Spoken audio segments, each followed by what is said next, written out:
미국의 자존심이 흔들리고 있습니다. 할리우드가 한국에 러브콜을 보내고 있기 때문입니다. 기생충으로 시작된 한국 아리는 이제 미국 전역으로 확산되고 있습니다. 처음엔 그저 아카데미상을 받은 기생충이란 영화가 궁금했을 뿐이었어요.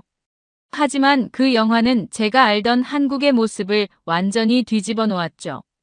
미국의 한명문병원 의사가 전한 놀라운 고백은 현재 미국 사회의 변화를 생생하게 보여주고 있습니다. 넷플릭스 글로벌 순위를 석권하는 드라마들, LA에서 두세 시간을 기다려도 들어가기 힘든 한국식 카페들, 그리고 이제는 애플페이보다 더 편리하다고 극찬받는 한국의 디지털 결제 시스템까지. 한국은 이제 단순한 관광지가 아닌 미래 라이프 스타일을 선도하는 나라로 자리 잡고 있습니다. 도대체 무엇이 이토록 특별한 변화를 만들어낸 걸까요? 어떻게 한국은 미국인들의 고정관념을 완전히 바꿔놓을 수 있었을까요? K-팝을 넘어 이제는 일상의 모든 것이 K-문화가 되어가는 놀라운 여정, 그리고 한 미국인 의사의 삶을 완전히 변화시킨 감동적인 이야기. 지금 바로 시작합니다. 안녕하세요. 저는 미국 보스턴 메디컬 센터 외상외과에서 근무하고 있는 레이첼이에요. 오늘은 제가 한국에 대해 가지고 있던 편견이 완전히 깨지고 이제는 한국의 열렬한 팬이 된 저의 이야기를 들려드리고 싶어요. 저는 미국의 명문의과 대학을 졸업하고 현재는 미국 동부의 가장 큰 외상센터 중 하나에서 근무하고 있어요. 바쁜 응급실에서 매일 생사의 갈림길에 선 환자들을 마주하다 보니 자연스럽게 전 세계의 의료 시스템과 문화에도 관심을 갖게 됐죠. 특히 저는 다른 나라의 의료 시스템이나 응급 체계에 대해 항상 호기심이 많았어요. 하지만 한국에 대해서는 솔직히 특별한 관심이 없었던 것 같아요. 할리우드 영화나 미디어에서 보여주는 한국의 모습이라고 하면 대부분 북한과의 갈등이나 분단 상황, 아니면 6, 70년대 한국 전쟁의 앞뒤 맥락도 모른 채 단순히 전쟁 이미지로만 그려지는 경우가 많았거든요. 심지어 제가 자주 보는 의학 드라마에서도 아시아의 의료 시스템이라고 하면 일본 정도만 언급될 뿐 한국은 거의 다뤄지지 않았어요. 주변 동료들도 비슷한 생각을 가지고 있었어요. 한국이라고 하면 대부분 개발도상국 정도로 생각했고 의료시설이나 기술도 그다지 발달하지 않았을 거라고 막연히 추측했죠. 저 역시 그런 편견에서 자유롭지 못했어요. 특히 응급의료 시스템이나 중증 외상, 치료 같은 분야는 더더욱 미국이나 유럽에 비해 많이 뒤처져 있을 거라고 생각했네요. 그런데 이런 제 생각이 완전히 뒤집히는 계기가 찾아왔어요. 지난해 우연히 접하게 된 한국 영화 한 편이 제 인생을 완전히 바꿔놓았거든요. 무심코 넷플릭스를 보다가 아카데미상을 수상했다는 기생충이라는 영화를 발견하게 됐는데 이 영화를 보기 전까지만 해도 한국 영화라고 하면 약간은 조악하고 예술성이 떨어질 거라는 편견이 있었어요. 처음에는 그저 시간 때우기용으로 보기 시작했는데 영화가 진행될수록 제 고정관념이 하나둘씩 무너지기 시작하더라고요. 세련된 영상미와 탄탄한 스토리텔링, 그리고 한국 사회의 모습을 섬세하게 담아낸 연출력에 완전히 매료되고 말았어요. 특히 영화 속에 등장하는 현대적인 주거 공간이나 도시의 모습은 제가 알고 있던 한국의 이미지와는 너무나도 달랐죠. 이렇게 기생충을 통해 처음으로 한국 문화를 제대로 접하게 되면서 저는 한국에 대해 더 알고 싶다는 강한 호기심이 생기기 시작했어요. 그동안 제가 얼마나 편협한 시각으로 한국을 바라보고 있었는지 깨닫게 된 거죠. 이를 계기로 저는 한국의 다양한 콘텐츠들을 찾아보기 시작했고, 그렇게 시작된 제 한국 문화 탐험은 예상치 못한 놀라운 발견들로 가득했어요. 넷플릭스에서 우연히 발견한 기생충은 정말 특별했어요. 처음에는 영어 자막을 보면서 보는 게 불편하진 않을까 걱정했는데 영화가 시작되자마자 그런 걱정은 완전히 사라졌죠. 영화 속 등장하는 모든 것들이 너무나도 세련되고 현대적이었거든요. 반지하 가정과 부유한 가정의 대조적인 모습을 통해 사회 문제를 다루는 방식도 놀라웠고 무엇보다 한국의 도시 풍경과 생활상이 제가 상상했던 것과는 완전히 달랐어요. 특히 인상 깊었던 건 영화 속 디테일이었어요. 스마트폰으로 실시간 소통하는 모습, 깔끔한 도시 경관, 현대적인 주거 공간까지 모든 것이 할리우드 영화에서 보여주던 한국의 모습과는 달랐죠. 영화를 보는 내내 제 고정관념이 하나둘씩 깨져나가는 걸 느낄 수 있었어요. 부잣집의 널찍한 거실과 세련된 인테리어, 최신식 가전제품들, 그리고 도시 곳곳의 현대적인 모습들은 제가 알고 있던 한국의 이미지를 완전히 바꿔놓았죠. 영화의 연출력도 정말 놀라웠어요. 할리우드 영화에서나 볼 수 있을 법한 세련된 카메라 워크와 조명, 그리고 디테일한 미장센까지 모든 면에서 최고 수준의 완성도를 보여줬거든요. 특히 영화가 다루는 계급 문제나 사회적 불평등 같은 무거운 주제를 유머러스하면서도 날카롭게 풀어내는 방식은 제가 본 어떤 영화와도 달랐어요. 기생충을 본 후 넷플릭스에서 추천해주는 다른 한국 작품들도 눈에 들어오기 시작했어요. 그 중에서도 슬기로운 의사생활이라는 드라마는 의사인 제게 특별한 의미로 다가왔죠.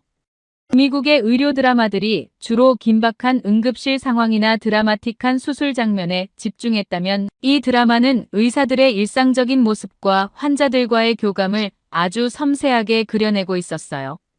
의사들의 일상적인 모습을 담은 이 드라마는 제게 잊지 못할 충격을 안겨줬어요. 병원 시스템이나 의료 장비들이 미국의 유명 병원 못지않게 현대적이었고 의사들의 전문성도 상당히 높은 수준이었거든요. 특히 인상 깊었던 건 의료진들이 환자를 대하는 태도였어요. 바쁜 일상 속에서도 환자 한 명 한 명을 진심으로 대하고 그들의 이야기에 귀 기울이는 모습이 감동적이었죠. 드라마 속 병원의 시스템도 놀라웠어요. 전자의무기록 시스템이 완벽하게 구축되어 있었고 부서 간 협진도 매우 효율적으로 이루어졌죠. 미국의 많은 병원들이 아직도 종이 차트를 사용하거나 오래된 시스템을 쓰고 있는 것과는 대조적이었어요. 게다가 의사들의 교육 시스템이나 전공의 수련 과정도 매우 체계적으로 보였죠. 이런 경험들이 쌓이면서 저는 더 다양한 한국 콘텐츠를 찾아보기 시작했어요.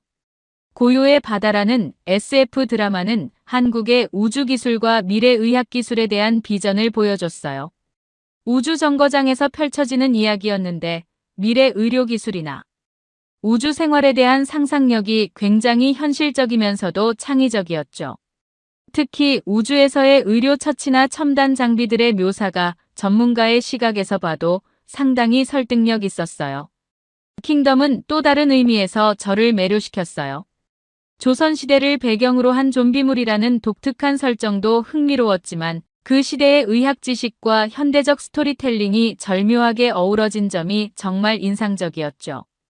특히 전통의학의 지혜와 당시의 의료체계를 현대적으로 재해석한 방식이 신선했어요. 지옥이라는 작품에서는 한국의 도시 인프라와 디지털 기술이 자연스럽게 녹아있는 모습이 눈에 띄었어요. 초자연적 현상을 다루는 이야기임에도 불구하고 그것이 현대 도시의 일상적인 모습과 자연스럽게 어우러져 있었죠. SNS를 통한 정보의 전파나 디지털 기기의 활용도 매우 현실적으로 그려져 있었어요. 이렇게 다양한 한국 콘텐츠를 접하면서 제 안에서는 큰 변화가 일어나고 있었어요. 처음에는 단순한 호기심이었다가 점차 깊은 관심으로 발전했고 이제는 한국 문화의 매력에 완전히 빠져들게 된 거죠. 특히 한국 작품들이 보여주는 세련된 영상미와 깊이 있는 스토리텔링, 그리고 사회적 메시지는 제가 알던 어떤 문화 콘텐츠와도 달랐어요. 이런 작품들을 통해 저는 한국이 단순히 기술적으로 발전한 것이 아니라 그것을 문화적으로 승화시키는 능력도 뛰어나다는 걸 깨달았어요. 각 작품들이 보여주는 한국의 모습은 제가 알고 있던 것과는 전혀 달랐고 오히려 많은 면에서 미국보다도 더 앞서 있다는 생각이 들었죠. 이런 문화적 충격과 감동은 자연스럽게 저를 더 깊은 탐구로 이끌었어요. 단순히 영화나 드라마를 보는 것을 넘어서 온라인에서 한국 문화에 대해 더 자세히 알아보고 싶은 마음이 강해졌죠. 그리고 그 과정에서 예상치 못한 문화적 충돌도 경험하게 됐어요. 한국 드라마와 영화를 보면서 점점 더 커진 호기심은 자연스럽게 온라인에서의 더 깊은 탐구로 이어졌어요. 처음에는 넷플릭스에서 추천되는 콘텐츠들을 찾아보는 정도였는데 어느새 유튜브에서 한국 관련 영상들을 찾아보는 제 모습을 발견했죠. 특히 외국인들의 한국 생활 브이로그를 보면서 현대적인 한국의 모습에 완전히 매료됐어요. 미국인 의사가 한국의 대형 병원에서 교환 근무를 하면서 찍은 브이로그는 정말 충격적이었어요. 완벽하게 디지털화된 병원 시스템, 최첨단 의료 장비들, 그리고 효율적인 진료 프로세스까지 모든 면에서 미국의 유명 병원들보다 앞서 있는 모습이었죠. 특히 코로나 시기에 한국의 의료 시스템이 보여준 대응 능력은 세계 최고 수준이었다는 걸 알게 됐어요. 한국의 일상적인 모습을 담은 영상들도 정말 흥미로웠어요. 새벽 3시에도 불이 환하게 켜져 있는 편의점, 24시간 운영되는 식당들, 그리고 늦은 밤에도 안전하게 돌아다닐 수 있는 거리까지. 뉴욕에 살고 있는 제가 봐도 한국의 도시 인프라는 믿기 힘들 정도로 발달해 있었죠. 특히 한국의 카페 문화는 정말 놀라웠어요. 인스타그램에서 본 한국의 카페들은 마치 예술 갤러리 같았어요. 평범한 동네 카페도 인테리어나 음료의 퀄리티가 미국의 고급 카페 못지않았고 심지어 가격은 더 저렴하더라고요. 게다가 와이파이가 안 되는 카페를 찾기가 더 어렵다는 게 신기했죠. 최근에는 이런 한국식 카페들이 LA에서 대단한 인기를 끌고 있다는 소식을 들었어요. 특히 LA 한인타운의 유명한 한국 카페들은 기본 2~3시간은 기다려야 자리에 앉을 수 있을 정도로 인기가 대단하더라고요. 심지어 최근에는 헤일리 비버와 저스틴 비버 부부가 매일같이 찾는다는 한국 카페도 있다고 해서 더욱 놀랐어요. 할리우드 셀럽들까지 한국식 카페의 매력에 빠졌다는 게 새삼 한국 카페 문화의 세계적인 영향력을 실감하게 해줬죠. 대중교통 관련 영상들을 보면서는 또 한 번 충격을 받았어요. 지하철역이 마치 쇼핑몰 같았고 열차는 몇 분 단위로 정확하게 도착했죠. 특히 지하철에서 끊김없는 인터넷이 된다는 사실이 충격적이었어요. 뉴욕 지하철은 아직도 대부분의 구간에서 통신이 잘 안 되는데 말이에요. K-팝 관련 영상들을 보면서는 한국의 엔터테인먼트 산업의 수준을 실감했어요. BTS나 블랙핑크 같은 그룹들의 퍼포먼스는 마치 올림픽 개막식을 보는 것 같았어요. 무대 설계부터 의상, 안무 영상 효과까지 모든 것이 완벽하게 계산된 것처럼 느껴졌죠. 특히 K-팝 아이돌들의 체계적인 트레이닝 시스템은 미국 엔터테인먼트 업계가 배워야 할 점이라고 생각했어요. 한국의 예능 프로그램들도 새로운 발견이었어요. 런닝맨이나 신서유기 같은 프로그램들은 미국의 예능과는 전혀 다른 재미를 주었죠. 특히 이런 예능들이 전 세계 시청자들의 관심을 끌 수 있다는 사실이 놀라웠어요. 유튜브 댓글창에는 전 세계 각국의 시청자들이 한국어를 배우고 싶다는 댓글을 달고 있었죠. 틱톡에서는 한국의 일상 문화가 전 세계적인 트렌드가 되는 것을 목격했어요. 한국식 편의점 음식 조합이나 카페 음료 주문법이 해시태그 챌린지가 되고 한국의 패션이나 메이크업이 글로벌 트렌드를 선도하는 걸 보면서 문화 강국으로서의 한국의 위상을 실감할 수 있었죠.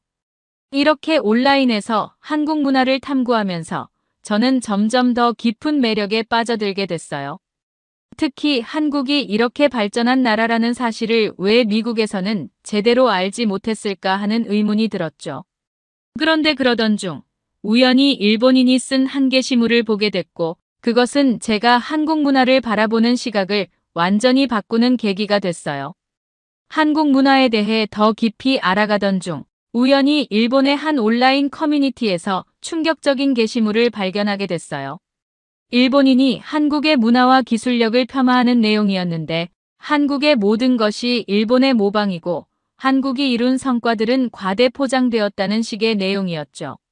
처음에는 그저 단순한 악플이라고 생각했는데 댓글들을 보니 이런 생각에 동의하는 사람들이 꽤 많아 보였어요.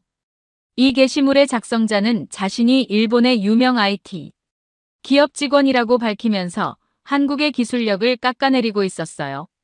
삼성이나 LG 같은 기업들의 기술이 모두 일본에서 시작됐다느니 한국은 그저 일본의 기술을 베끼기만 했다느니 하는 주장들이었죠.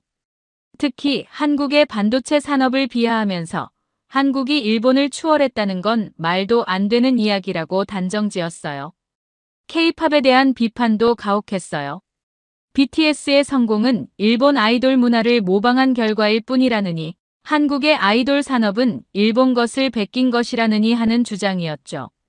심지어 한국의 예능 프로그램 포맷이나 드라마 스토리도 모두 일본 것을 표절했다고 주장했어요. 한국의 디지털 혁신에 대해서도 폄하가 이어졌어요. 카카오페이나 네이버페이 같은 디지털 결제 시스템도 일본의 것을 따라한 거라고 했죠. 배달의 민족 같은 배달 앱도 일본 우버이츠의 아류작이라고 했고요. 정말 어이가 없었어요.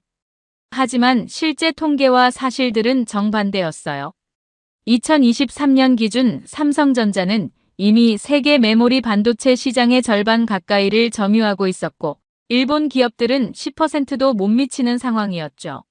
스마트폰 시장에서도 삼성은 세계 1위였고 LCD와 OLED 디스플레이 시장도 한국 기업들이 장악하고 있었어요.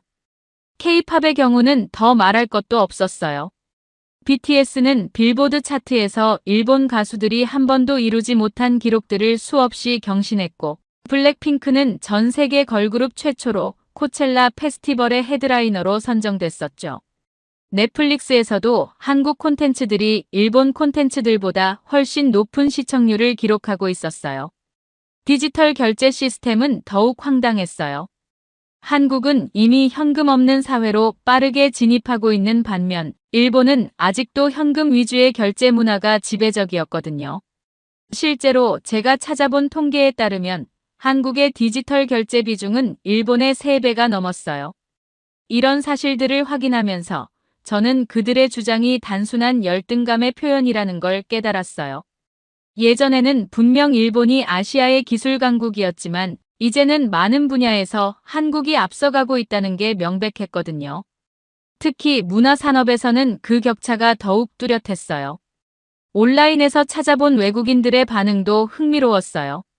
100만 명이 넘는 구독자를 가진 한 영국인 유튜버는 한국과 일본 생활을 비교한 영상에서 한국이 얼마나 더 편리하고 현대적인지 상세하게 설명했더라고요.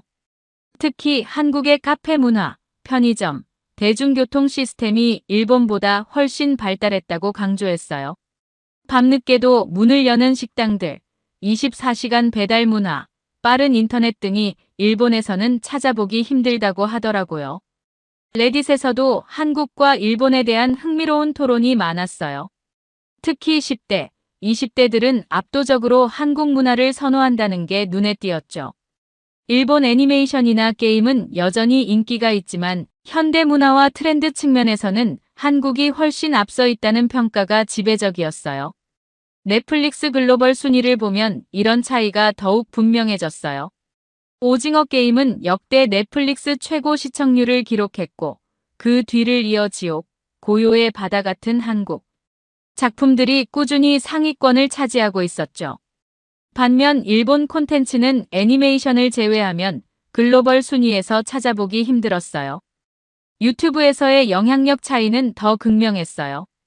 K-팝 관련 영상들은 수십억 뷰를 기록하고 있었고 댓글창은 전 세계 팬들의 열광적인 반응으로 가득했죠. 특히 블랙핑크의 뮤직비디오는 20억 뷰를 넘기며 세계 최고 걸그룹의 위상을 보여줬어요. 한국어를 배우고 싶다는 외국인들의 댓글이 넘쳐났고 한국 문화를 더 알고 싶다는 의견이 대부분이었죠. 웹툰 시장에서도 한국은 이미 일본을 크게 앞서고 있었어요. 네이버 웹툰과 카카오 웹툰은 미국, 유럽, 동남아시아 등 전 세계 시장을 석권하고 있었고 많은 웹툰들이 드라마나 영화로 제작되면서 또 다른 한류 콘텐츠가 되고 있었죠. 일본의 전통적인 만화 시장은 오히려 정체되어 있는 모습이었어요. 이런 상황에서 제 절친한 친구 제시카와 대화를 나누게 됐어요. 그녀는 오랫동안 일본 문화의 열혈 팬이었죠. 제가 한국 문화에 대한 이야기를 꺼내자 그녀도 처음에는 일본 문화의 우수성만을 주장했어요. 하지만 제가 구체적인 데이터와 사례들을 보여주자 그녀의 생각도 조금씩 바뀌기 시작했어요.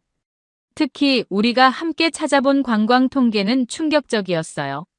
코로나 이후 아시아 관광이 재개되면서 많은 서양 관광객들이 일본 대신 한국을 선택하고 있다는 사실을 알게 됐거든요. 젊은 층들 사이에서는 이제 일본보다 한국이 더 매력적인 여행지로 꼽히고 있었어요. 이런 변화의 이유는 분명했어요. 한국은 전통과 현대가 완벽한 조화를 이루면서도 끊임없이 새로운 트렌드를 만들어내고 있었거든요. 반면 일본은 전통에 너무 머물러 있다는 평가가 많았죠. 특히 MZ세대들은 한국의 역동적이고 혁신적인 문화에 더 큰 매력을 느낀다고 해요. 이런 대화와 탐구 과정을 거치면서 저는 한국이 이룩한 성과들이 얼마나 대단한 것인지 진정으로 이해하게 됐어요. 전쟁의 폐허에서 일어나 이제는 전 세계의 트렌드를 선도하는 나라가 된 한국의 이야기는 정말 감동적이었죠. 더 이상 온라인에서 보는 것만으로는 부족하다는 생각이 들었어요. 이제는 제 눈으로 직접 한국을 보고 싶었죠. 그래서 저는 한국 여행을 결심하게 됐고, 그것은 제 인생에서 가장 특별한 경험이 되었어요. 온라인에서 발견한 한국의 모습들은 제가 직접 경험해보고 싶은 강한 욕구를 불러일으켰어요. 특히 일본 문화와 비교하면서 한국만의 독특한 매력을 발견하게 되자 더 이상 머뭇거릴 이유가 없다고 느꼈죠. 병원에서 일하면서 모아둔 휴가를 모두 합쳐 2주간의 한국 여행을 계획하기 시작했어요. 여행을 준비하면서 가장 먼저 한 일은 한국의 의료시설들을 조사하는 것이었어요. 의사로서 자연스럽게 관심이 갔던 부분이었죠. 서울대병원, 삼성서울병원 같은 대형 병원들의 위치를 지도에 표시해 두었고 혹시 모를 상황에 대비해 여행자 보험도 들었어요. 하지만 조사를 하면 할수록 한국의 의료 시스템은 오히려 제가 걱정할 필요가 없을 정도로 훌륭해 보였죠. 숙소를 고르는 과정도 즐거웠어요.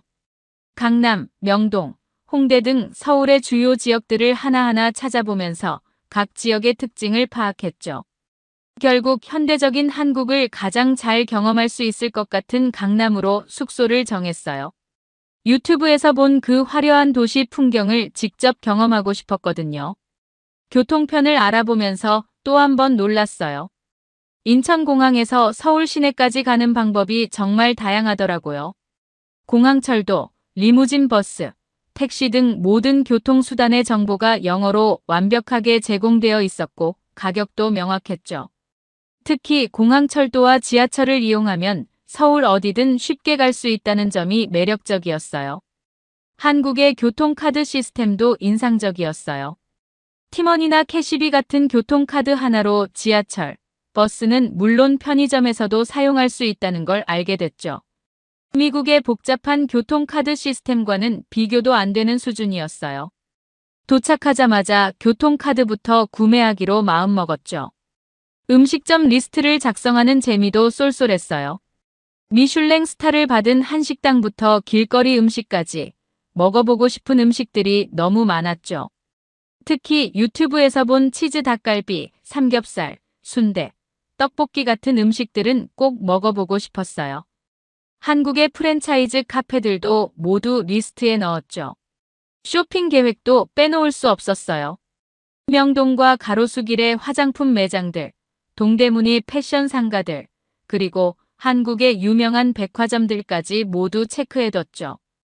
특히 한국의 뷰티 제품들은 이미 미국에서도 유명했기 때문에 직접 구매해서 동료들에게 선물하고 싶었어요.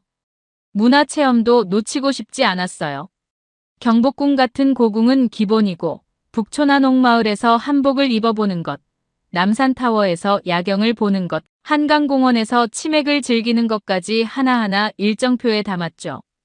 K-팝 댄스를 배울 수 있는 원데이 클래스도 찾아보면서 한국의 모든 것을 경험해보고 싶다는 생각이 들었어요. 무엇보다 한국의 디지털 라이프를 체험하는 게 기대됐어요.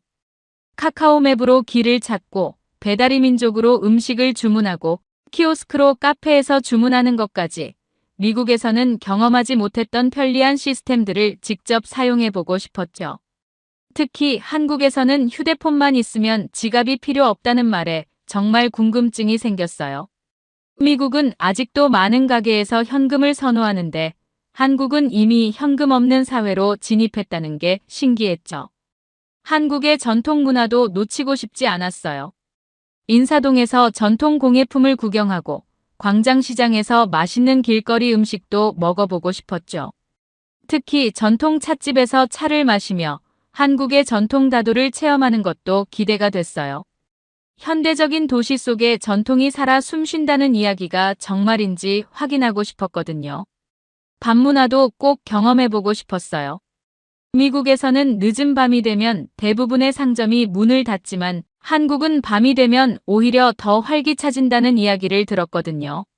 늦은 밤 포장마차에서 소주 한잔 하는 것, 24시간 카페에서 밤샘 작업하는 것, 심야 영화를 보고 나와도 아무 걱정 없이 귀가하는 것. 이런 경험들이 정말 가능할지 설레는 마음으로 상상했어요. 계획을 세우면서 특별히 신경 쓴 것은 교통이었어요. 지하철 노선도를 외우다시피 했고 주요 환승역들도 모두 체크해뒀죠. 지하철 앱도 미리 다운받아서 사용법을 익혔어요. 한국의 지하철은 미국과 달리 매우 정확하고 깨끗하다고 들었는데 실제로 그런지 직접 확인하고 싶었죠. 숙소 근처 편의시설도 꼼꼼히 조사했어요.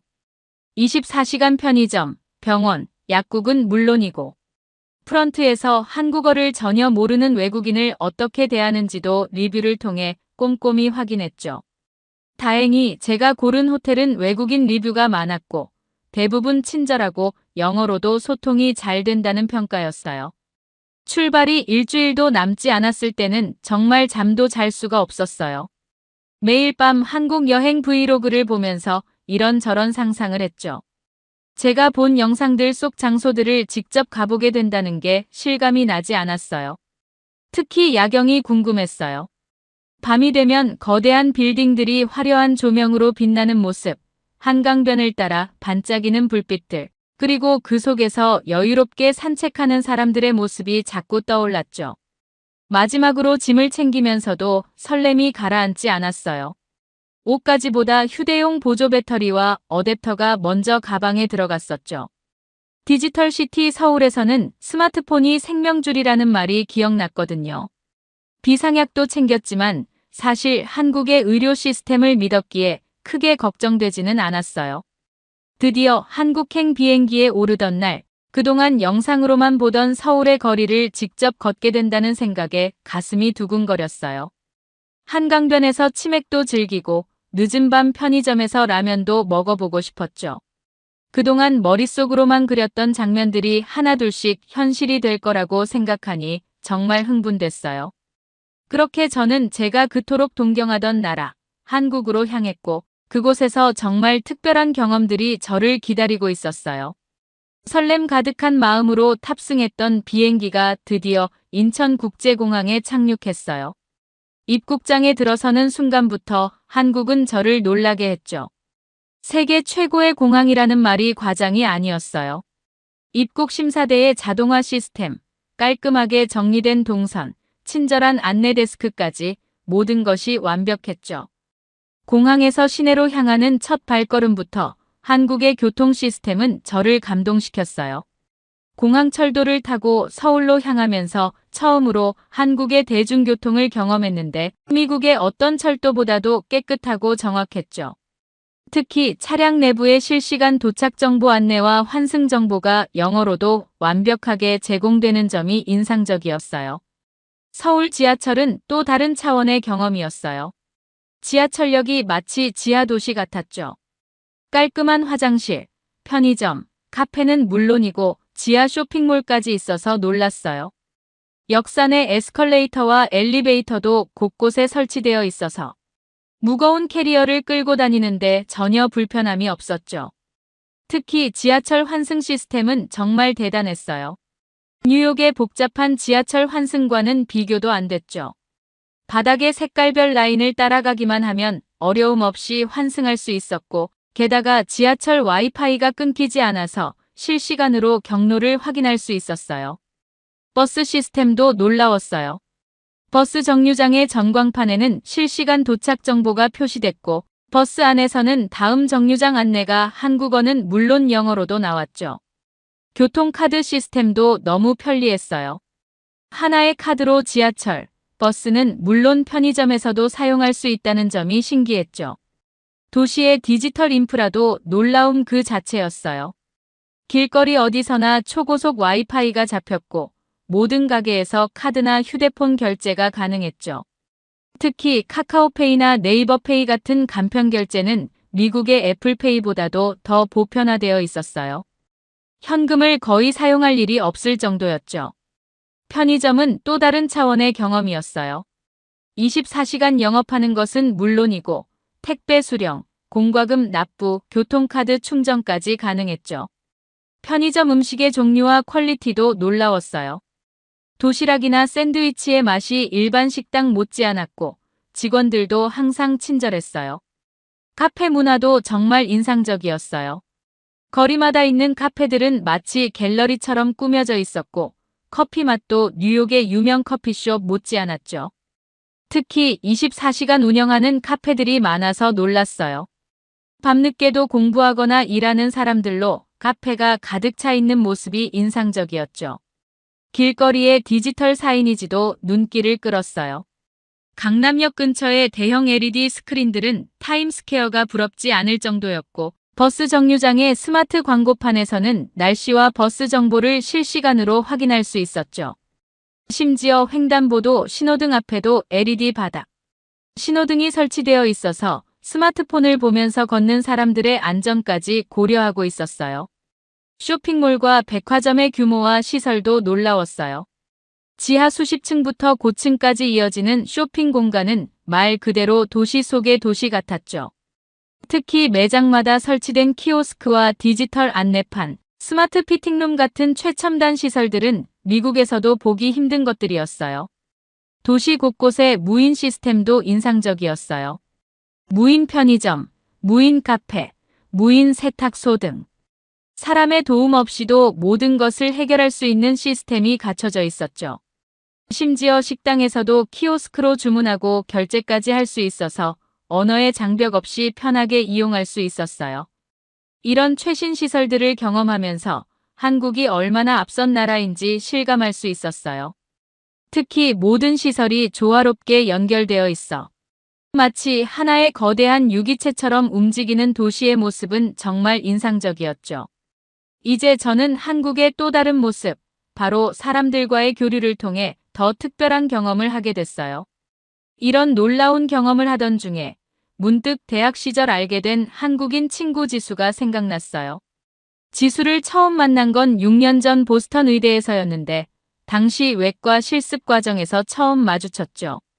교환학생임에도 불구하고 지수는 미국 학생들보다 더 뛰어난 실력을 보여줬어요. 특히 복잡한 봉합술기 실습에서 지수가 보여준 섬세함은 교수님들의 극찬을 받았었죠. 함께 실습하면서 한국의 의대 교육에 대해 많은 이야기를 들었는데 한국 의대생들의 치열한 학습 과정과 엄격한 수련 제도가 인상적이었어요. 밤늦게까지 도서관에서 공부하는 지수를 보며 한국의 교육열이 단순한 소문이 아니라는 걸 깨달았죠. 그때는 몰랐지만 이런 한국의 교육 시스템이 오늘날의 의료 강국을 만들어냈다는 걸 이번 방문을 통해 실감하게 됐어요. 한국에 오기 전에 연락했더니 이제는 서울의 한 대학병원에서 전문의로 일하고 있다고 하더라고요. 지수와의 재회는 정말 특별했어요. 퇴근 후 저를 만나러 온 지수는 캐치 테이블이라는 앱으로 미리 식당을 예약해뒀더라고요. 한국에는 이런 편리한 예약 시스템이 있다는 게 신기했어요. 식당에서 맛있는 식사를 하면서 지수가 알려준 한국의 배달 문화 이야기는 정말 놀라웠죠. 특히 배달의 민족이라는 앱을 보여주면서 새벽에도 한식, 중식, 심지어 카페 음료까지 배달된다는 게 믿기지 않았어요. 식사를 하던 중에 갑자기 목이 부어오르기 시작했어요. 평소 같았다면 호텔로 돌아가 그냥 참았겠지만 의사인 지수가 걱정스러운 표정으로 근처 이비인후과를 소개해줬죠. 미국이었다면 이런 증상으로 병원에 가려면 응급실에서 몇 시간은 기다려야 했을 텐데 지수가 데려간 병원은 달랐어요. 늦은 저녁 시간이었는데도 문을 열어서 놀랐고 30분 만에 진료부터 약 처방까지 모든 게 끝나서 더 놀랐죠. 의사의 진료 방식도 인상적이었어요. 목내시경 검사를 하는데 검사 장면이 실시간으로 모니터에 나와서 의사 선생님이 친절하게 설명해 주셨죠. 비용도 믿을 수 없이 저렴했어요. 게다가 처방전이 전자로 발급돼서 약국에서 주민번호만 말하니 바로 약을 받을 수 있었어요. 약사님도 복용법과 주의사항을 정말 친절하게 설명해 주셨죠. 이런 경험 덕분에 주말에 지수가 근무하는 병원도 구경하게 됐어요. 지수의 병원은 제가 일하는 보스턴의 병원보다 더 현대적이었죠. 모든 진료 기록이 디지털화되어 있었고 환자 대기 시스템도 완벽했어요. 심지어 병원 내길 안내도 스마트폰 앱으로 가능했죠. 병원 견학 후에는 지수와 함께 한강공원에 갔어요. 밤이 되니 오히려 더 많은 사람들이 나와 있더라고요. 지수는 배달의 민족으로 치킨과 맥주를 주문했는데 한강변에 앉아서 야경을 보며 배달 음식을 먹는 문화가 정말 특별하게 느껴졌어요. 깨끗하게 정비된 공원에서 시민들이 여유롭게 저녁을 즐기는 모습이 인상적이었죠. 다음 날 지수와 함께 강남의 유명 카페들을 돌아다녔어요. 처음 간 카페는 유리 온실처럼 꾸며진 예쁜 공간이었는데 마치 식물원에 온 것 같은 느낌이었죠. 음료 메뉴도 놀라웠어요. 일반적인 커피는 물론이고 계절 한정 메뉴나 한국의 전통차를 현대적으로 재해석한 음료들도 있었어요. 디저트는 더 감동적이었어요. 프랑스 유명 디저트를 한국식으로 재해석한 케이크부터 인절미와 팥을 활용한 퓨전 디저트까지 하나하나가 예술 작품 같았죠. 가격도 미국의 절반 정도인데 퀄리티는 오히려 더 높아서 놀랐어요. 지수가 데려간 두 번째 카페는 힙한 감성의 로스터리 카페였어요. 바리스타가 직접 원두를 로스팅하고 고객의 취향에 맞춰 추출 방식까지 선택할 수 있었죠. 미국의 스페셜티 커피숍보다 더 전문적이었는데 손님들이 대부분 20대여서 또 한 번 놀랐어요. 한국의 커피 문화 수준이 이렇게 높은 줄 몰랐다고 했더니 지수는 한국 사람들이 커피와 디저트에 진심이라며 웃더라고요. 마지막 날 지수와 헤어지면서 그 여행의 모든 순간들이 주마등처럼 스쳐 지나갔었어요. 처음에 가졌던 한국에 대한 편견들이 얼마나 잘못됐었는지, 그리고 제가 얼마나 좁은 시각으로 세상을 보고 있었는지 깊이 반성하게 됐었죠. 한국은 단순히 빠르게 발전한 나라가 아니었어요. 최첨단 기술 속에 전통의 향기가 살아있고 현대적인 삶 속에 정이라는 따뜻함이 흐르는 특별한 나라였죠. 특히 의료인의 눈으로 본 한국의 의료 시스템은 환자를 위한 효율성과 의료진의 전문성이 완벽하게 조화를 이룬 모습이었어요. 비행기에서 내려 보스턴의 일상으로 돌아왔지만 한국에서의 2주는 제 시선을 완전히 바꿔놓았어요. 아침 출근길에 보이는 낡은 지하철, 현금 결제를 고집하는 가게들, 늦은 밤이면 텅 비는 거리들이 전과 다르게 보이기 시작했죠. 특히 매일 아침 들르던 스타벅스는 이제 한국의 카페들이 자꾸 떠올라 뭔가 부족하게 느껴졌어요. 동료들은 제가 한국에 다녀온 뒤 많이 달라졌다고 했어요. 점심시간마다 한국 이야기를 하고 사무실에는 한국에서 사온 과자들로 가득 채웠거든요. 특히 한국의 편의점 문화나 배달 시스템 이야기를 하면 다들 놀라워했죠. 미국에서는 상상도 할 수 없는 서비스라며 자기들도 한번 가보고 싶다고 했어요. 주말이면 보스턴 차이나타운의 한인마트에 가는 게 새로운 일과가 됐어요.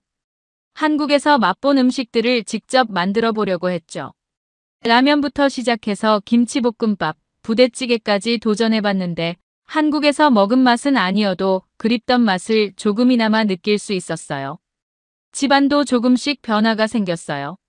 한국에서 사온 디지털 도어록을 설치했고 거실에는 한국의 예능 프로그램이 틀어져 있었죠. 침대 옆 협탁에는 한국어 독학 교재가 쌓이기 시작했고 휴대폰에는 한국어 학습 앱이 다운로드 됐어요. 특히 한국의 문화 콘텐츠를 더 깊이 이해하고 싶어졌어요. 넷플릭스에서 본 한국 드라마나 영화들이 이제는 자막 없이도 조금씩 들리기 시작했고, 유튜브에서는 한국의 일상을 보여주는 브이로그를 즐겨보게 됐죠. 한국의 예능이나 드라마를 보면서 웃고 우는 제 모습을 보며 스스로도 놀랄 때가 있었어요. LA 출장을 갔을 때는 일부러 한인타운에 들러 한국 카페들을 찾아다녔어요. 제가 방문했던 그 카페들의 분위기를 LA에서 다시 느낄 수 있다는 게 정말 반가웠죠. 두세 시간씩 줄을 서서 기다리는 사람들을 보며 한국의 카페 문화가 이제는 전 세계적인 트렌드가 되어가고 있다는 걸 실감했어요. 쇼핑할 때도 자연스럽게 한국 브랜드를 찾게 됐어요. 화장품은 이제 한국 제품만 고집하게 됐고, 옷이나 가전제품을 살 때도 한국 브랜드를 우선적으로 찾아보게 됐죠. 특히 한국에서 사용해본 화장품들의 뛰어난 품질과 합리적인 가격에 주변 친구들에게도 적극 추천하게 됐어요. SNS에서도 변화가 생겼어요. 인스타그램에서는 한국 관련 계정들을 팔로우하기 시작했고, 틱톡에서는 한국의 최신 트렌드를 살펴보는 게 일상이 됐죠. 한국의 길거리 패션이나 메이크업 트렌드를 따라 하다 보니 주변에서도 제 스타일이 많이 달라졌다고 이야기하더라고요. 퇴근 후에는 한국어 학원을 다니기 시작했어요. 처음에는 드라마를 자막 없이 보는 게 목표였는데, 이제는 한국 친구들과 직접 대화를 나누는 게 목표가 됐죠. 지수와도 가끔 화상통화를 하면서 서툰 한국어로 대화를 시도했는데, 그때마다 한국어를 더 열심히 공부해야겠다는 생각이 들었어요. 얼마 전에는 한국 여행 동안 찍은 사진들을 정리하다가 또다시 그때의 감동이 떠올랐어요. 서울의 화려한 야경, 한강공원의 여유로운 모습, 골목골목에 숨어있는 예쁜 카페들, 그리고 늦은 밤까지 활기찬 도시의 모습까지. 사진 한 장 한 장이 그립고 소중한 추억이 됐죠. 다음 한국 방문을 위한 계획도 세우기 시작했어요. 이번에는 서울뿐만 아니라 부산이나 제주도도 가보고 싶었고, 템플스테이 같은 전통 문화도 체험해보고 싶었죠. 특히 곧 개봉한다는 봉준호 감독의 새 영화는 꼭 한국의 극장에서 보고 싶다는 생각이 들었어요. 한국에서의 경험은 제 인생의 특별한 전환점이 됐어요. 이제는 세계를 바라보는 시각이 더 넓어졌고, 문화의 다양성을 진정으로 이해하게 됐죠. 할리우드의 편향된 시각에서 벗어나 한국이라는 나라가 가진 진정한 가치와 매력을 발견하게 된 것은 제게 정말 소중한 깨달음이었어요. 앞으로도 저는 한국과의 특별한 인연을 이어가고 싶어요. 단순한 여행객이 아닌 한국 문화의 진정한 이해자이자 전파자로서 더 많은 사람들에게 한국의 매력을 알리고 싶죠. 그리고 언젠가는 꼭 다시 한국을 찾아가서 제가 미처 보지 못한 더 많은 것들을 경험하고 싶다는 마음이 간절해요. 사연을 재밌게 들으셨다면 구독과 알림 설정 부탁드립니다. 여러분의 구독과 알림 설정은 영상 제작에 큰 힘이 됩니다. 지금까지 외국인의 시선에서 한국의 감동에 빠진 이야기를 전해드리는 감동 다이브였습니다. 좋은 하루 보내세요. 감사합니다. 지금 미국 전역이 전례 없는 충격에 빠졌습니다. 비버리 힐스의 고급 주택을 두고도 한인타운의 아파트를 선택한 미국의 상류층과 금수저들 때문인데요. 웃돈을 얹어줘도 구할 수 없는 LA의 한 아파트. 그 정체는 바로 한국 건설사가 만든 더보라 3170이었습니다. 이런 주거 문화는 처음이에요.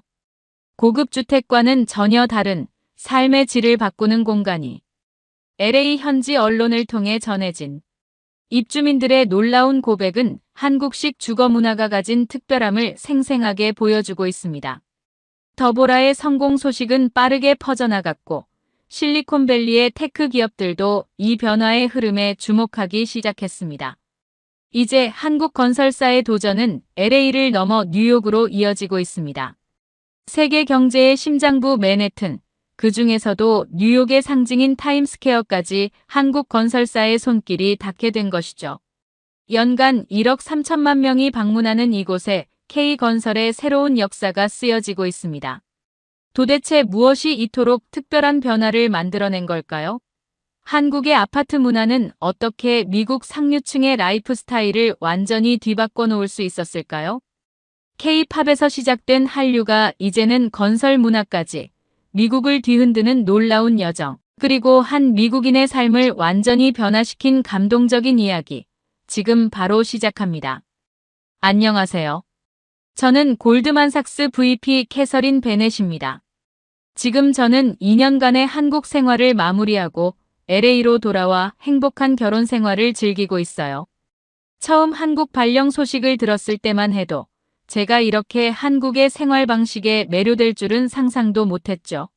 아침에 일어나면 스마트폰으로 커튼이 자동으로 열리고 온도 조절이 완벽한 온돌 바닥에서 요가를 할 수 있어요. 24시간 보안 시스템은 뉴욕의 어떤 고급 주택보다 완벽했고 지하철과 쇼핑몰이 바로 연결된 생활 인프라는 정말 놀라웠어요. 특히 새벽에도 안전하게 산책할 수 있는 환경이 너무 좋았죠. 맨해튼 펜트하우스에 살 때는 이런 편리함을 상상조차 못했어요. 한국의 아파트는 단순한 주거 공간이 아닌 하나의 작은 도시 같았죠. 지금 생각해보면 참 신기해요.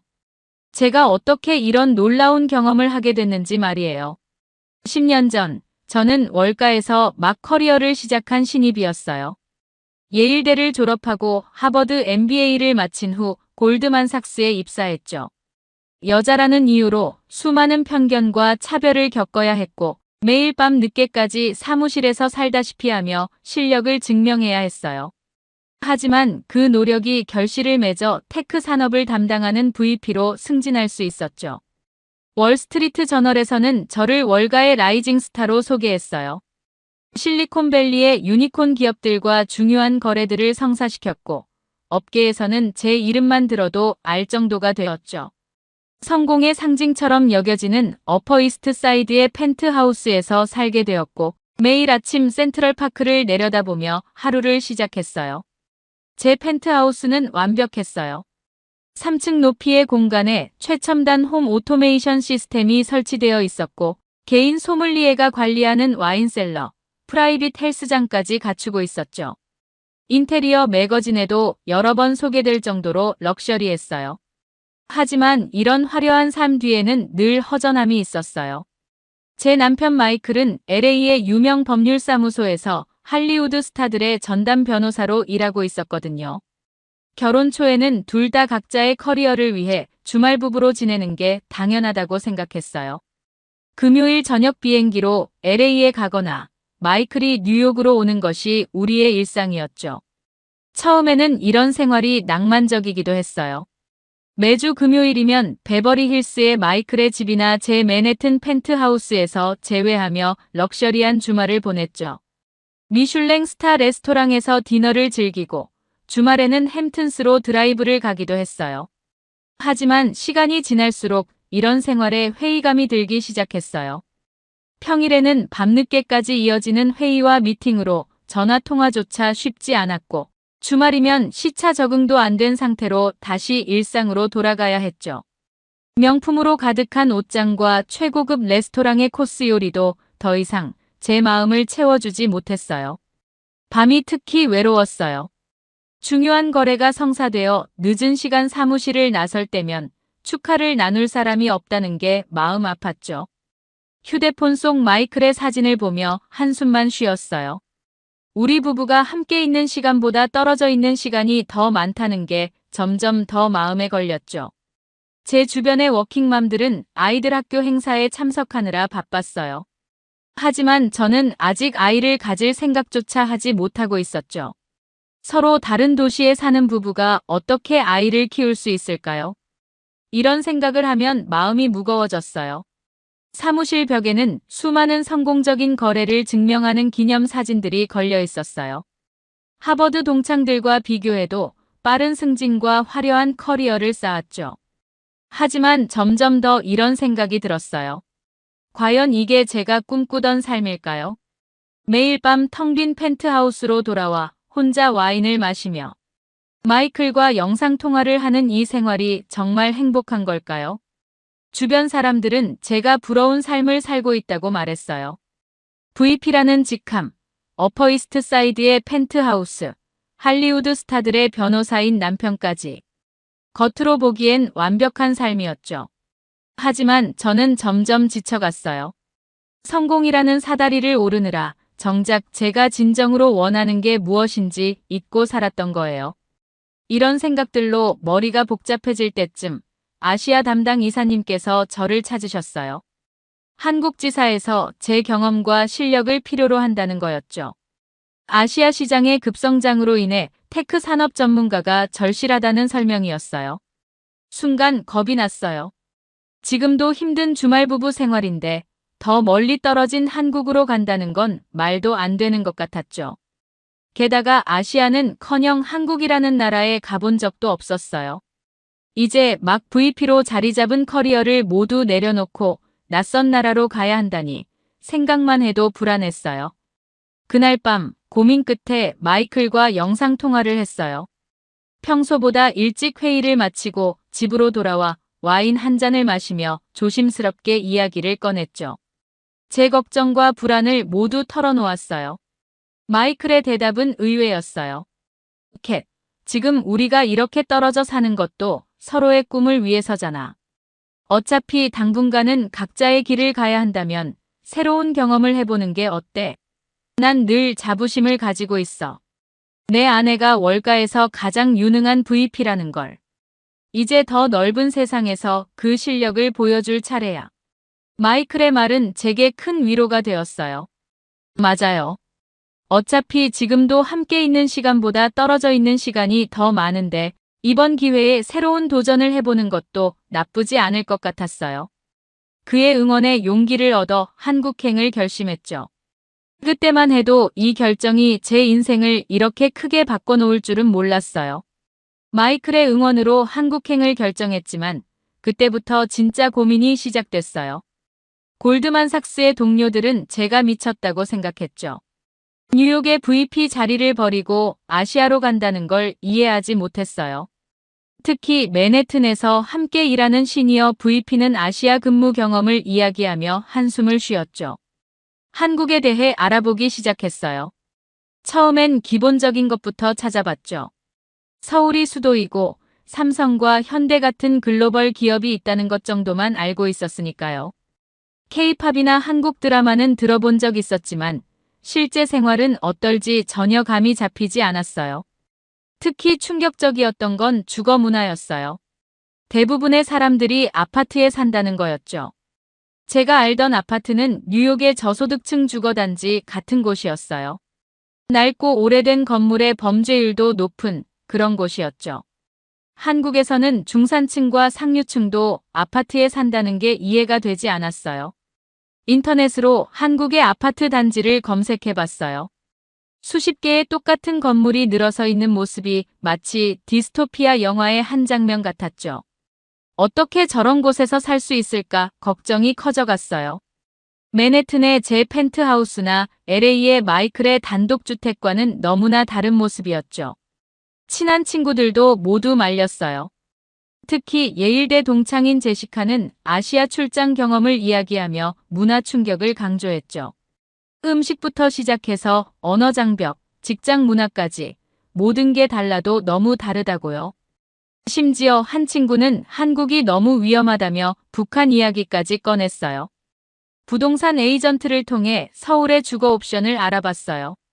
외국인들이 주로 사는 이태원이나 한남동의 고급 빌라를 추천받았죠. 하지만 회사 측에서는 회사 소유의 아파트를 강력히 추천했어요. 강남이라는 곳의 아파트였죠. 인터넷으로 찾아보니 한국의 맨해튼이라고 불린다더군요. 가족과 친구들을 설득하는 게 가장 힘들었어요. 추수감사절에 모인 자리에서 한국행 소식을 전했더니 마치 장례식 같은 분위기가 됐죠. 어머니는 눈물까지 보이셨어요. 아버지는 월가에서 힘들게 일궈온 제 커리어가 망가질까봐 걱정하셨고요.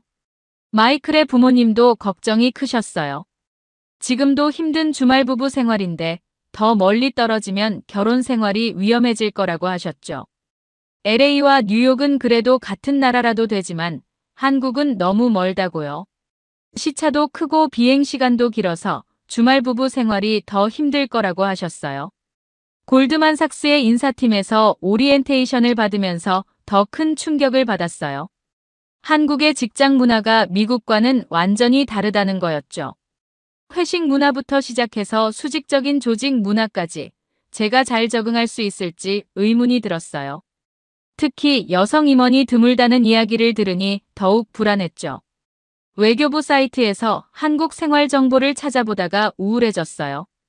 영어로 된 표지판이 많지 않다는 것부터 택시 기사들이 영어를 못한다는 것까지 제가 과연 혼자서 잘 살아갈 수 있을까 하는 생각이 들었죠.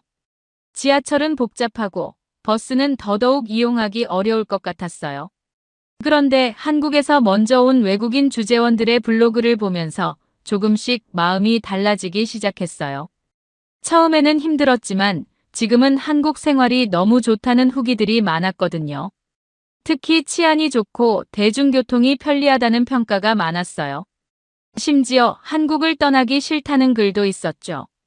한국어 공부도 시작했어요. 회사에서 제공하는 한국어 수업을 듣기 시작했는데 한글이 이렇게 과학적이고 배우기 쉬운 문자라는 걸 처음 알았죠. 최소한 간단한 인사말이라도 할 수 있어야겠다는 생각이 들었어요. 한국어 선생님은 제 한국 이름도 지어주셨어요. 출국이 다가올수록 불안감도 커졌지만 한편으로는 이상한 설렘도 있었어요. 이제껏 해보지 못한 완전히 새로운 경험을 하게 될 거라는 기대감이었죠. 마이클도 한국에 대해 공부하기 시작했어요. 주말에 LA로 갈 때마다 한국 식당에 가서 한식도 먹어보고 한국 영화도 찾아봤죠. 마지막으로 펜트하우스를 정리하던 날 센트럴파크를 내려다보며 생각했어요. 저는 늘 제가 원하는 걸 해왔고 그래서 지금의 자리까지 올 수 있었다고요. 이번에도 마찬가지일 거예요. 비록 알 수 없는 미래지만 분명 의미 있는 경험이 될 거라고 믿었죠. 짐을 거의 다 싸고 난 어느 날 저녁 마지막으로 집들이에 왔었던 친구들을 초대했어요. 다들 걱정스러운 얼굴이었지만 제가 결심한 걸 응원해주겠다고 했죠. 특히 마이클은 한국에서의 새로운 시작을 위해 특별한 선물을 준비했더군요. 그의 깜짝 선물은 제게 큰 용기가 되었고 이제 정말 한국으로 떠날 준비가 된 것 같다고 생각이 들었고 회사에서 제공한 한국 주재원 가이드라인을 읽었는데 정말이지 문화 충격이 아닐 수 없었어요. 한국의 업무 문화는 제가 알던 것과 완전히 달랐거든요. 업무용 메신저로 퇴근 후에도 연락이 온다는 것, 상사가 퇴근하기 전에는 먼저 퇴근하기 어렵다는 것, 이런 이야기들이 낯설었죠. 특히 회식 문화는 상상도 못했어요. 회사 사람들과 퇴근 후에 술을 마시며 친목을 다진다니 월가의 문화와는 너무 달랐어요. 한국의 날씨도 걱정이었어요. 사계절이 뚜렷하다는데 특히 여름이 습하고 더우며 장마철이 있다는 게 충격이었죠.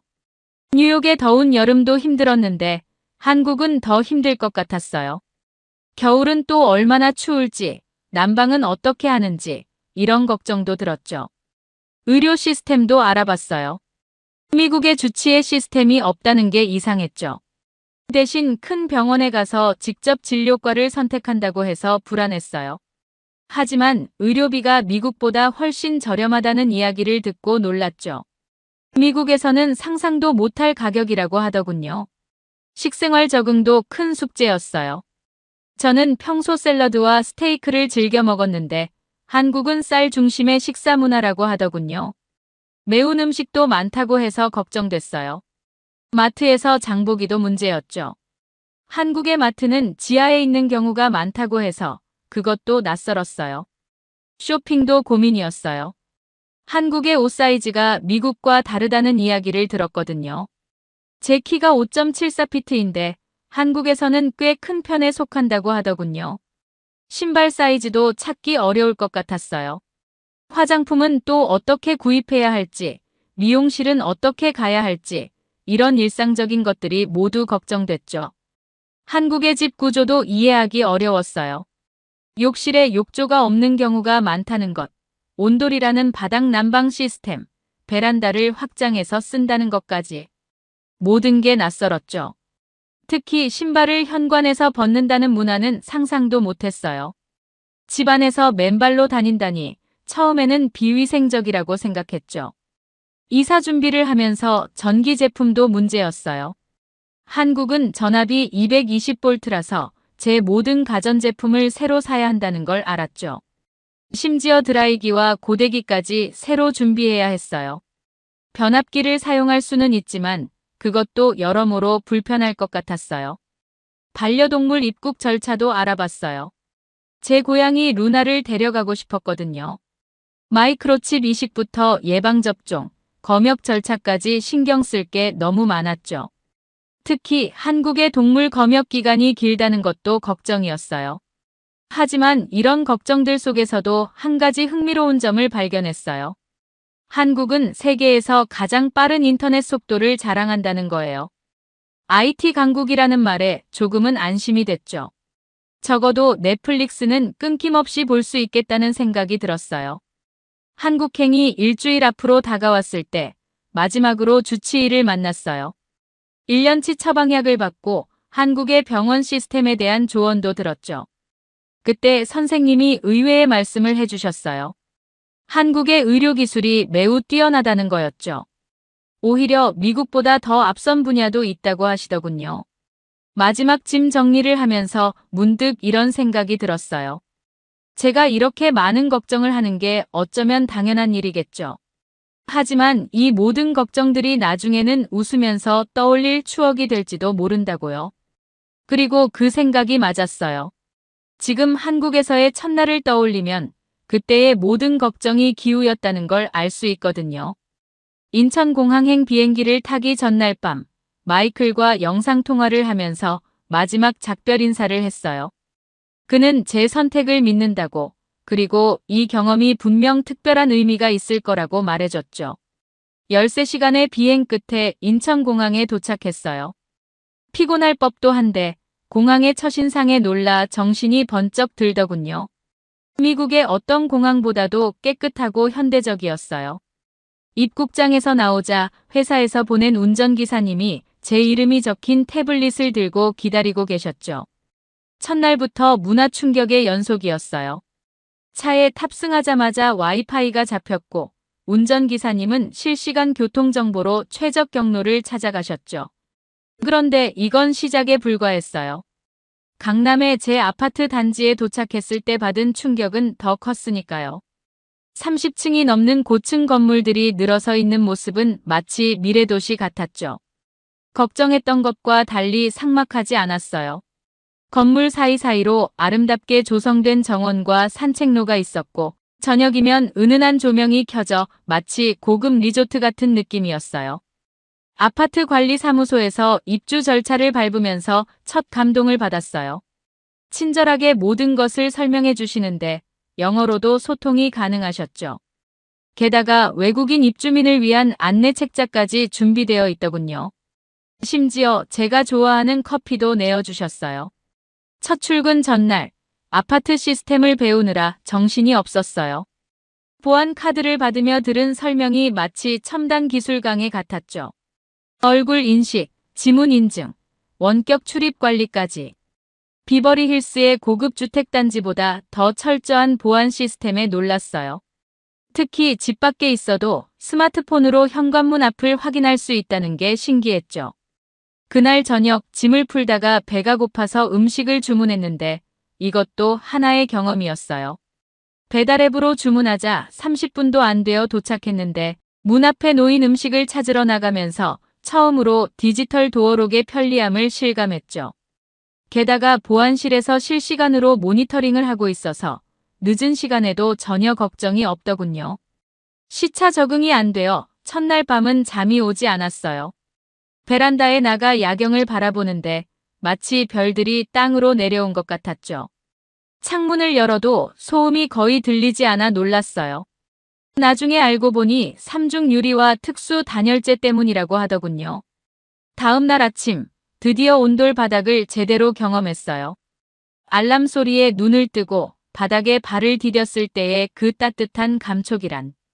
뉴욕의 차가운 마루바닥에 익숙했던 제게는 마치 스파를 받는 것 같은 느낌이었어요. 특히 욕실 바닥도 따뜻해서 아침 샤워가 이렇게 즐거울 수 있다는 걸 처음 알았죠. 출근하면서 또 하나의 놀라운 경험을 했어요. 지하 주차장에 들어서자 차량 번호가 자동으로 인식되어 차단기가 열렸고 LED 시스템이 빈자리로 안내해줬죠. 뉴욕에서는 주차 한 번 하려면 매번 스트레스였는데 이곳은 마치 주차도 비서가 해주는 것처럼 편리했어요. 첫 주말에는 비가 왔는데 이때 한국 아파트의 또 다른 장점을 발견했어요. 지하 주차장에서 엘리베이터까지 단 한 방울의 비도 맞지 않고 갈 수 있었거든요. 우산을 펴고 접는 번거로움도 없었죠. 심지어 엘리베이터 앞에는 우산 물기를 제거하는 특별한 기계까지 있더군요. 퇴근길에는 장을 보기로 했는데 이것도 신세계였어요.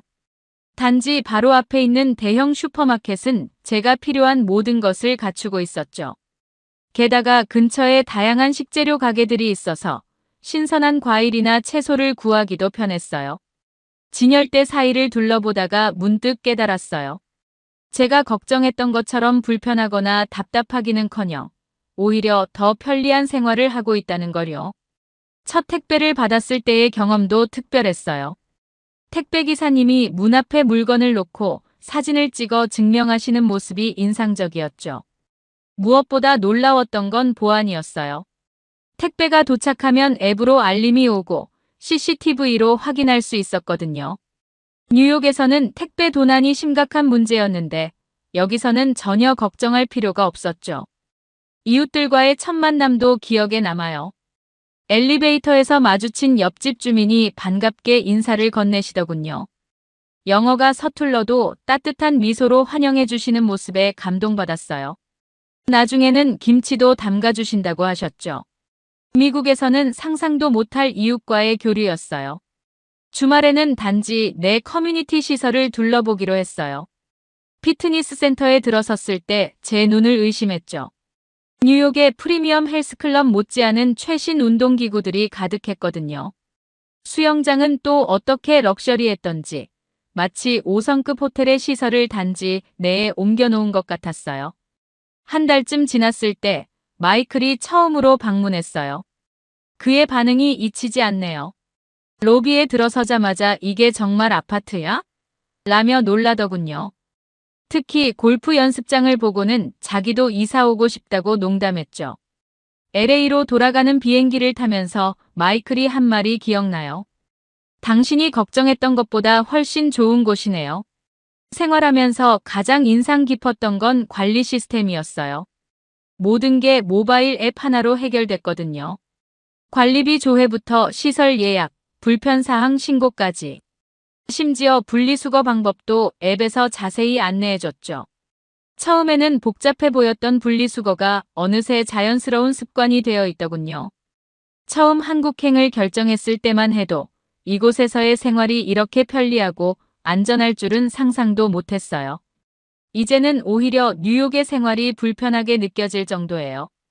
아파트의 편의시설에 감탄하던 시기를 지나 이제는 한국의 라이프 스타일 자체를 즐기게 됐어요. 특히 달라진 건 아침 시간이었죠. 뉴욕에서는 늘 서두르기만 했는데 여기서는 여유롭게 하루를 시작할 수 있었어요. 온돌방에서 스트레칭을 하고 베란다에서 따뜻한 커피를 마시며 하늘을 바라보는 여유가 생겼죠. 회사 생활도 달라졌어요. 처음에는 회식 문화가 부담스러웠는데 오히려 그 시간을 통해 동료들과 더 가까워질 수 있었죠. 한국 직장 동료들은 제가 힘들어할 때마다 먼저 다가와 도움을 줬어요. 특히 김 부장님은 제게 한국 엄마 같은 존재가 되어주셨죠. 매일 아침 제 건강을 걱정하시며 직접 담그신 김치도 가져다 주시고요. 주말의 풍경도 바뀌었어요. 예전에는 늘 일 생각뿐이었는데 이제는 저만의 루틴이 생겼죠. 아침에는 단지 산책로를 걸으며 조깅을 하고 피트니스 센터에서 요가 수업도 들었어요. 처음에는 어색했지만 이제는 같은 수업을 듣는 이웃들과 수업 후 카페에서 브런치를 즐기는 것이 일상이 됐죠. 한국의 카페 문화도 새로웠어요. 아파트 근처에 있는 카페는 마치 작은 사교 클럽 같았죠.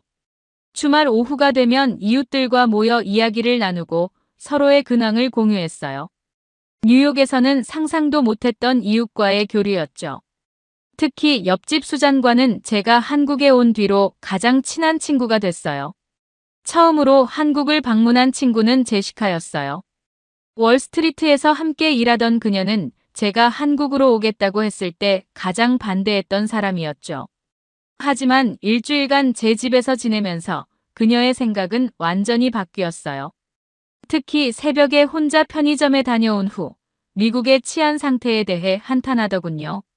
제시카의 방문 이후 뉴욕 친구들 사이에서 제 한국 생활이 화제가 됐어요. 모두들 제 SNS를 보면서 부러워했죠. 특히 퇴근 후의 여유로운 모습들이요. 피트니스 센터에서 운동하고 친구들과 식사하고 주말에는 여행을 다니는 모습들을 보며 놀라워했어요. 월가에서는 상상도 못할 라이프 스타일이었으니까요. 마이클과의 관계도 더 돈독해졌어요.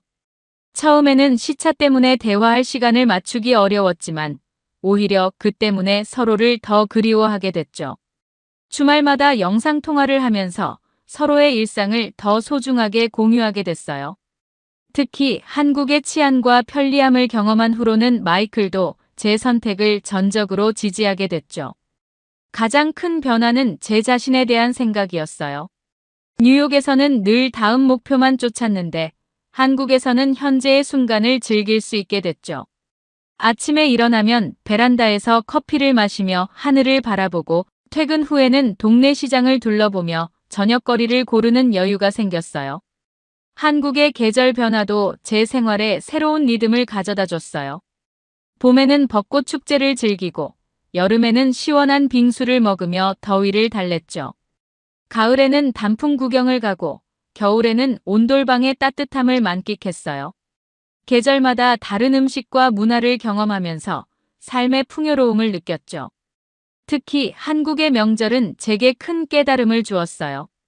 추석에 회사 동료들이 나눠준 송편을 먹으며 처음으로 가족의 의미를 다시 생각하게 됐죠. 명절 연휴 동안 한적한 아파트 단지를 거닐며 가족과 함께하는 시간의 소중함을 깨달았어요. 그동안 커리어만 쫓느라 놓치고 있던 것들이 보이기 시작했죠. 동네 마트 아주머니와도 친해졌어요. 처음에는 영어로 소통하려 했는데 이제는 간단한 한국어로 대화를 나눌 수 있게 됐죠. 매일 들르는 과일 가게 아저씨는 제가 좋아하는 과일이 들어오면 따로 챙겨주시기도 했어요. 이런 따뜻한 정이 쌓이면서 한국이 점점 더 편안한 곳이 되어갔죠. 주말에는 한국 문화를 더 깊이 이해하기 위해 여러 활동을 시작했어요. 한식 요리 클래스에도 참여하고 한국어 학원도 다녔죠. 처음에는 서툴렀지만 점차 발전하는 모습을 보면서 성취감도 느꼈어요. 특히 김치찌개를 처음 성공했을 때의 기쁨은 잊을 수 없죠. 퇴근 후의 시간도 더욱 풍성해졌어요. 동네 도서관에서 책을 빌려 읽기도 하고 가끔은 문화센터에서 열리는 강좌를 듣기도 했죠. 취미 생활을 위한 여유가 생기니 일에 대한 스트레스도 줄어들었어요. 업무 효율도 오히려 더 높아졌죠. 어느 날 문득 깨달았어요. 제가 한국에서 찾은 건 단순한 편리함이 아니라 진정한 삶의 균형이었다는 걸요. 일도 중요하지만 그 외의 시간을 어떻게 보내느냐가 더 중요하다는 것도 알게 됐죠. 그리고 그 깨달음은 제 인생의 다음 챕터를 여는 열쇠가 되었어요. 한국에서의 2년이 마무리되어 갈 무렵 LA 복귀 소식을 전달받았어요. 회사에서 서부 지역 M&A 총괄 역할을 제안했거든요. 기쁜 소식이었지만 한편으로는 한국의 편리한 생활을 뒤로 하고 떠나야 한다는 생각에 마음이 무거웠죠. 특히 가장 큰 고민은 LA에서의 주거 문제였어요. 마이클은 벌써부터 비버리 힐스와 브렌트우드의 매물들을 보내왔지만 제 마음을 사로잡는 곳은 없었죠. 넓은 저택들이었지만 한국에서 경험한 편리함과 안전함이 그리웠어요. 퇴근 후 LA 부동산 사이트를 둘러보던 중에 우연히 더보라 3170을 발견했어요. 처음에는 그저 지나칠 뻔했는데 한국식 프리미엄 라이프 스타일이라는 문구가 눈에 들어왔죠. 호기심에 클릭했는데 그 순간 제 마음이 쿵 하고 떨어졌어요. 더보라의 소개 영상을 보면서 가슴이 뛰기 시작했어요. 한국 아파트의 모든 장점을 미국 실정에 맞게 재해석했더군요. 24시간 보안 시스템, 피트니스 센터, 커뮤니티 시설까지. 심지어 온돌 시스템도 적용했다고 하더군요. AR 투어를 통해 내부를 자세히 살펴봤어요. 한국 아파트의 효율적인 공간 구성과 수납 시스템을 그대로 가져왔더군요. 주방 구조도 한국식으로 설계해서 동선이 완벽했고, 드레스룸과 욕실 구조도 한국 아파트와 똑같았어요. 더보라 한국지사에 연락했더니 LA 프로젝트 담당자와 연결해 주셨어요. 마침 그분도 제가 살던 한국 아파트를 잘 알고 계시더군요. 영상통화로 자세한 설명을 들으면서 이곳이 바로 제가 찾던 곳이라는 확신이 들었어요. 마이클에게 더보라를 보여주자 그의 반응도 달라졌어요. 처음에는 아파트라는 말에 부정적이었는데 직접 현장을 방문하고 찍어준 영상을 보더니 생각이 바뀌었죠. 특히 보안 시스템과 커뮤니티 시설에 큰 감동을 받은 것 같았어요. 계약을 결정하기 전에 동료들의 조언도 구했어요. 특히 LA 지사에서 일하는 한국인 변호사님의 이야기가 큰 도움이 됐죠. 더보라가 위치한 곳의 환경이나 교통, 주변 시설들에 대해 자세히 설명해 주셨거든요. 한국에서의 마지막 날, 제 아파트를 둘러보며 지난 2년을 회상했어요. 이곳에서의 경험이 없었다면 더보라의 가치를 이해하지 못했을 거예요. 한국의 주거 문화가 얼마나 선진적이고 효율적인지 직접 경험했기에 더보라를 선택할 수 있었죠. 계약서에 서명하면서 마음이 따뜻해졌어요. 한국에서 배운 모든 것들, 경험한 모든 순간들이 이제 LA에서도 이어질 수 있다는 생각에 설렜죠. 더보라는 단순한 주거 공간이 아니라 제가 한국에서 찾은 새로운 삶의 방식을 지속할 수 있는 곳이었어요. 한국을 떠나기 전날 밤 베란다에 서서 서울의 야경을 바라봤어요. 2년 전 불안한 마음으로 왔던 이곳에서 저는 진정한 삶의 가치를 배웠죠. 효율성과 편리함을 넘어 이웃과 교류하고 일상의 여유를 누리는 법을 알게 됐어요. 한국이 제게 준 이 특별한 선물을 이제 LA에서도 이어갈 수 있다는 사실이 정말 감사했어요. 서울에서의 마지막 밤, 창밖의 불빛들을 보며 생각했어요. 한국은 제게 단순한 주재원 근무지가 아닌 인생의 전환점이 된 특별한 장소였어요. 더보라를 통해 이곳에서의 소중한 경험들을 LA에서도 이어갈 수 있다는 건 마치 운명 같은 선물이었죠. LA에서의 새로운 생활이 시작됐어요. 더보라 3170의 첫 발을 디딘 순간 마치 한국의 제 아파트로 돌아온 것 같은 기분이 들었죠. 현관문을 열자마자 맞이하는 중문, 은은하게 따뜻한 온돌 바닥, 효율적으로 설계된 수납 공간까지. 모든 것이 한국에서 누리던 편안함 그대로였어요. 가장 큰 변화는 마이클과 함께하는 시간이 많아진 거예요. 더 이상 주말 부부가 아닌 매일 아침 함께 일어나 커피를 마시고 저녁에는 하루 일과를 나누는 생활이 시작됐죠. 특히 마이클은 한국식 온돌 바닥에 완전히 매료됐어요. 주말마다 바닥에 누워 영화를 보는 게 그의 새로운 취미가 됐죠. 아침 운동도 다시 시작했어요. 더보라의 피트니스 센터는 한국 아파트에서처럼 최신 시설을 갖추고 있었죠. 점차 같은 시간대에 운동하는 이웃들과 친해지기 시작했는데 놀랍게도 그 중에는 한국 생활을 경험한 사람들이 여럿 있었어요. 그들과 한국 이야기를 나누며 더 가까워졌죠. 직장 동료들의 반응도 재미있었어요.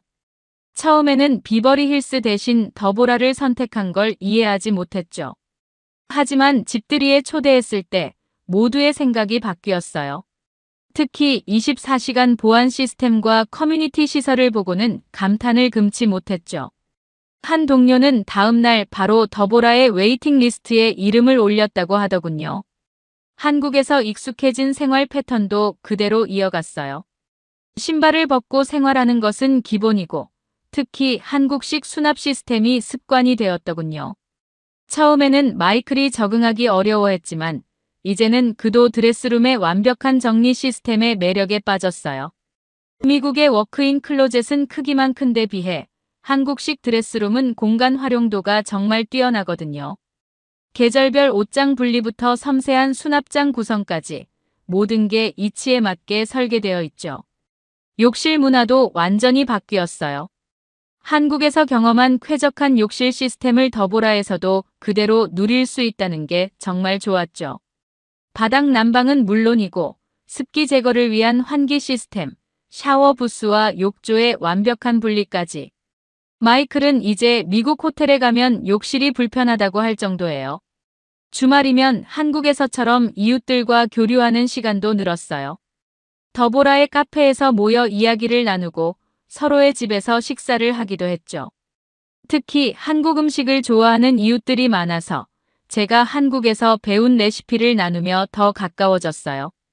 택배 시스템도 한국처럼 편리했어요. 무인 택배함에서 물건을 찾고 현관 앞 보안 카메라로 배송 현황을 확인하는 게 일상이 됐죠. 한 번은 뉴욕에 사는 친구가 방문했는데 이런 시스템을 보고 부러워하더군요. 뉴욕에서는 아직도 택배 도난이 심각한 문제라면서요. 더보라에서의 생활이 알려지면서 월스트리트 시절 동료들의 연락이 늘었어요. 모두들 LA의 주거 트렌드가 변하고 있다며 더보라 같은 한국식 주거 시스템이 미국 전역으로 퍼질 거라고 예측했죠. 특히 테크 기업 임원들이 많은 관심을 보였어요. 가장 큰 변화는 제 가치관이었어요. 한국에서 배운 여유로운 삶의 방식을 실천하면서 일과 삶의 균형이 자연스럽게 잡혔죠. 퇴근 후에는 마이클과 함께 산책을 하거나 루프탑에서 선셋을 감상하며 하루를 마무리해요. 주말에는 이웃들과 바비큐 파티를 하면서 교류하고요. 한국 문화의 영향은 곳곳에서 느껴졌어요. 명절이면 한인마트에서 식재료를 사다가 한국 음식을 만들어요. 추석에는 이웃들과 송편도 빚어보고 설에는 떡국도 끓이죠. 마이클은 한국의 명절 문화가 가족의 의미를 다시 생각하게 한다며 좋아해요. 최근에는 더보라의 입주민 모임에서 한국 문화 교류회를 시작했어요. 한국 영화도 보고 한식도 만들어 먹으면서 서로의 경험을 나누죠. 특히 한국에서 살아본 입주민들의 이야기를 들으며 한국 문화의 매력을 다시 한번 느끼고 있어요. 한국에서의 2년은 제 인생의 터닝포인트가 됐어요. 처음에는 단순한 해외 근무라고 생각했는데 돌아보니 그게 아니더군요. 완벽한 시스템, 편리한 생활 그 이상의 것을 배웠어요. 이웃과 나누는 따뜻한 정, 가족과 함께하는 시간의 소중함, 그리고 무엇보다 진정한 삶의 여유를 알게 됐죠. 지금 더보라에서의 아침은 늘 특별해요. 따뜻한 온돌바닥에서 눈을 뜨며 서울에서의 시간들을 떠올리곤 해요. 그때는 몰랐어요. 제가 한국에서 배운 모든 순간들이 이렇게 소중한 선물이 되어 돌아올 줄은요. 비버리 힐스의 호화로운 저택 대신 더보라를 선택한 건 제 인생에서 가장 잘한 결정 중 하나예요.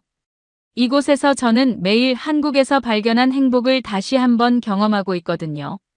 사연을 재밌게 들으셨다면 구독과 알림 설정 부탁드립니다. 여러분의 구독과 알림 설정은 영상 제작에 큰 힘이 됩니다. 지금까지 외국인의 시선에서 한국의 감동에 빠진 이야기를 전해드리는 감동 다이브였습니다. 좋은 하루 보내세요. 감사합니다.